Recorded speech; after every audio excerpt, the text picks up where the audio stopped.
September 2. புனித William ரோஸ்கெல்ட். England நாட்டில் வாழ்ந்த இறைபக்தி நிறைந்த குடும்பத்தில் பிறந்தார் வில்லியம் ரோஸ்கெல்ட். குருத்துவ பயிற்சி முடித்து அருட்குருவாக திருநிலைப்படுத்தப்பட்ட இவர் டென்மார்க்கின் அரசர் கானூட்டின் அரண்மனையில் அரச குருவாக இறைப்பணிகளைச் செய்தார். மூடப் பழக்கங்களினாலும் அறியாமையினாலும் மூழ்கிக் கிடந்த டென்மார்க் மக்களைக் கண்ட அருட்தந்தை வில்லியம் அரசனின் அனுமதி பெற்று அம்மக்களுக்கு இறைப்பணிகளைச் செய்தார்.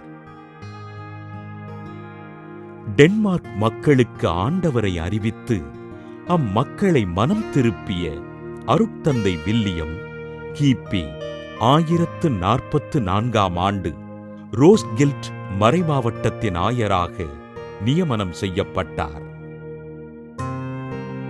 டென்மார்க் அரசர் கானூட் இறப்புக்குப் பின்பு ஸ்வைன் எஸ்ட்ரித்சென் அரசராக பொறுப்பேற்க ஆயர் வில்லியம் அரசரின் தவறுகளை சுட்டிக்காட்டி அறிவுரை கூறினார்.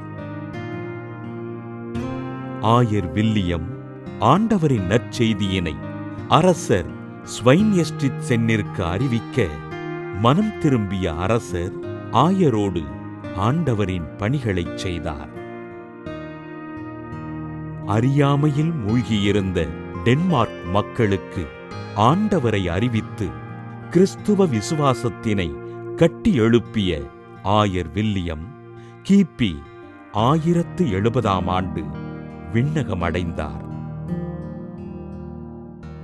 டென்மார்க்கின் ரோஸ்கெல்ட் மறைமாவட்ட மக்களுக்கும் அரசர் ஸ்வைன் எஸ்ட்ரித்சென்னிற்கும் நற்செய்தியினை அறிவித்து வாழ்ந்த ஆயர் வில்லியம் ரோஸ்கெல்ட்டினை திரு அவை புனிதராக உயர்த்தியது. புனித வில்லியம் ரோஸ்கெல்ட் திருவிழாவினை கொண்டாடுகின்ற நாம் அறியாமையில் வாழுகின்ற மக்களுக்காகவும் அவர்கள் நல்வாழ்வினை தேர்ந்து கொள்ளும்படியாகவும் ஜெபிப்போம்.